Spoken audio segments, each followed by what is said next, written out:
Good morning. On behalf of the National D-Day Memorial Foundation, we are pleased to bring this program to you today as we remember those Americans who are prisoners of war and the many who are still missing in action. POW MIA Day is set aside each year to remind us as Americans of the heroism and sacrifices made by the tens of thousands of Americans who endured captivity in enemy hands, as well as those whose fate remains unknown. It is our duty and obligation to never give up on any serviceman or woman who remains unaccounted for. It is the duty of us all to ensure they come home. They answered the call to serve, and we as a nation can never forget their efforts and sacrifice and the obligation we have to them and their families. Every day, families of the missing relive the moment they were first notified, and every day they continue to hold out hope that new information will be uncovered that will lead to the recovery and return of their loved one. The responsibility is on all of us to never forget those who gave the ultimate sacrifice and to comfort and support those who still grieve without answers.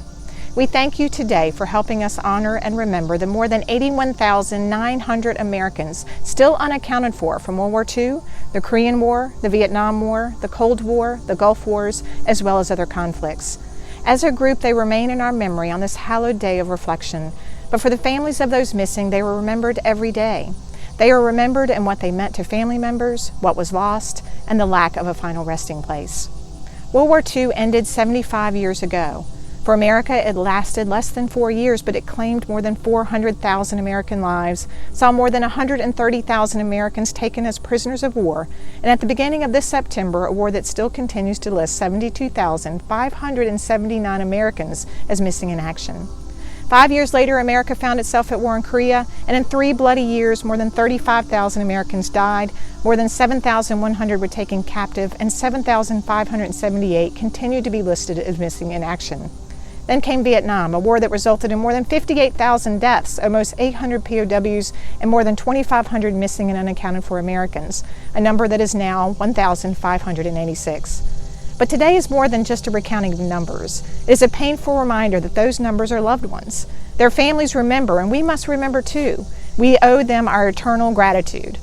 Over 200 years ago, General George Washington said, "The willingness with which our young people are willing to serve in war shall be likely proportional to how they perceive veterans of earlier wars were treated and appreciated by our nation." Amid all the uncertainties of war, every soldier is entitled to one certainty, that he or she will not be forgotten. We are grateful to the Defense POW MIA Accounting Agency for the work they do in tirelessly searching for the servicemen and women who are still missing in action.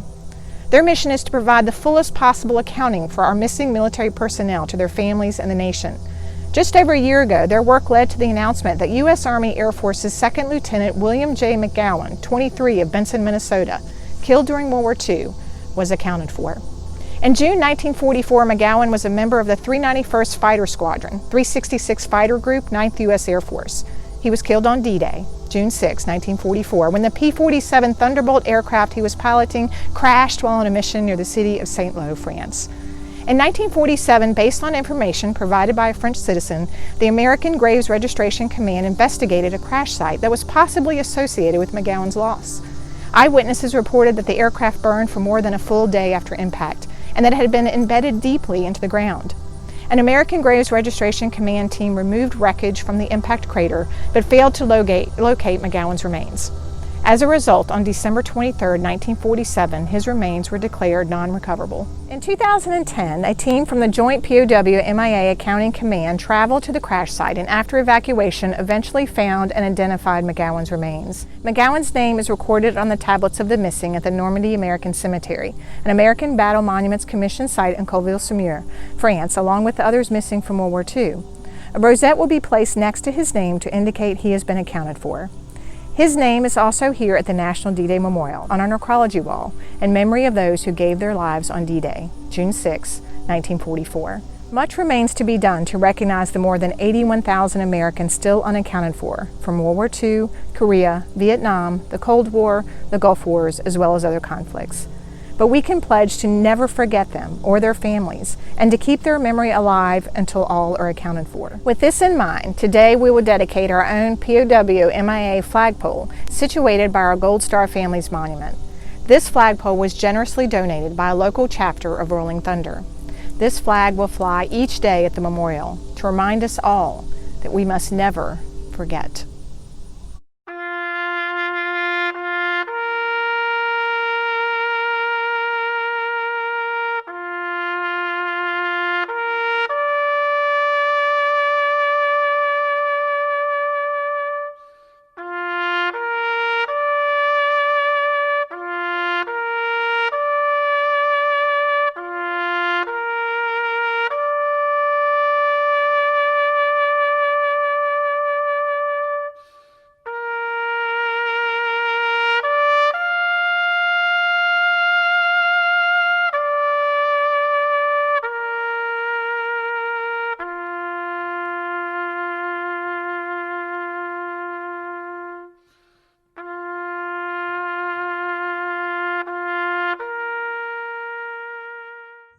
Throughout American history, the story of military personnel missing in action or taken prisoner has been a story told far too seldom. Often, the details of the story have been lost in the shadows of history. Seldom do we have a complete record of what POWs endured. Sadly, for too many, no one can say what happened when a man went missing in action. When we can reconstruct the story, heroic details begin to emerge. For POW MIA Day 2020, the 75th anniversary of the end of World War II, we'd like to tell you the story of Leonard Childers of Appomattox and his family at home. Leonard was only one of tens of thousands of Allied personnel taken prisoner in the European theater, but his story parallels that of so many others. And what his family at home also endured, grief, uncertainty, hopefulness, and ultimately triumph, also is emblematic of so many others. An archive of his family papers are part of the National D-Day Memorial Collection, allowing us to be the keeper of his history. Leonard Childers enlisted in the Army Air Forces as a pilot for Thunderbolts, flying 41 missions in the European theater. He provided air cover for the D-Day invasion and continued to support the ground forces for weeks to come. However, on August 13, 1944, Childers' plane was hit by German anti-aircraft fire and went down over central France. He managed to bail out and landed in a farmer's field, where he was quickly captured by German soldiers. The daring pilot had become a prisoner of war. For his family at home, it would be some time before they received word of Leonard. Initially, like so many others, he was reported as missing in action. The dreaded telegram informing his mother, Ethel, no doubt was a terrifying blow, but at least it brought a measure of hope.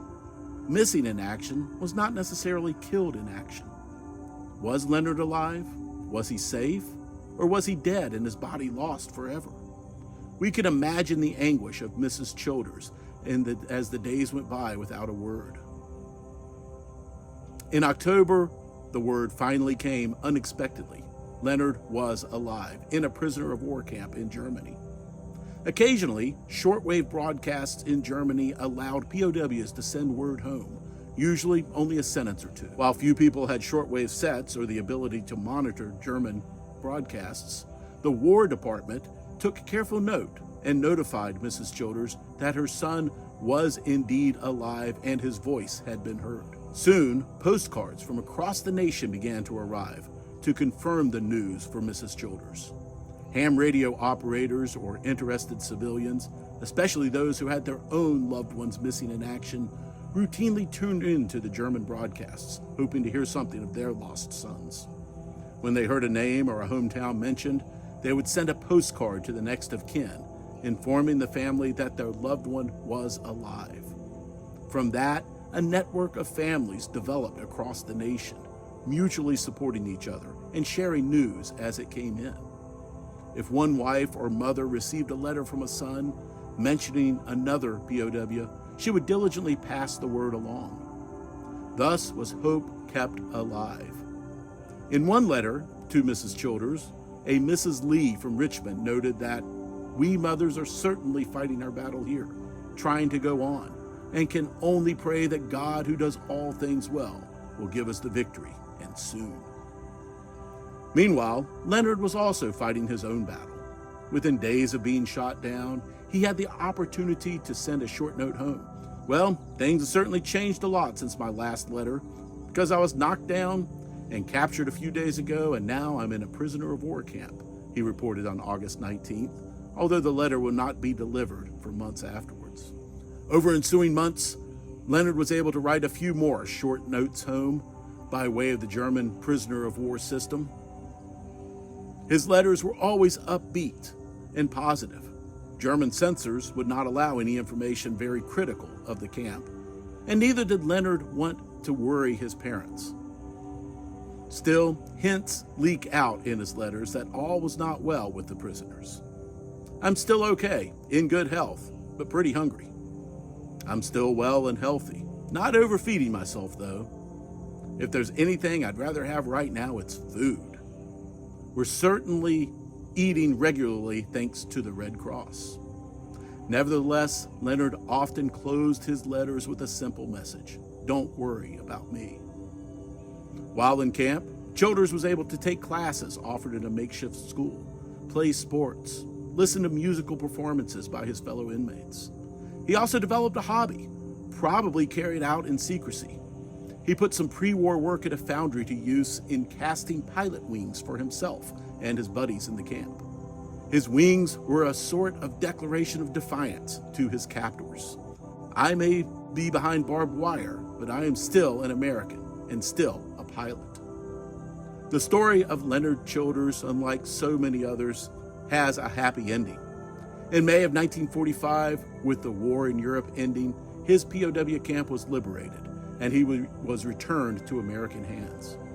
After some time recovering from his ordeal, he returned home to his family. He married, he raised his own family. He lived until 2012. But he never forgot his ordeal as a prisoner of war, and neither should we. We are honored to preserve Leonard Childers' story and to use it as a reminder of POWs and MIAs throughout American history. Their stories matter because they help us understand the bigger story of our nation.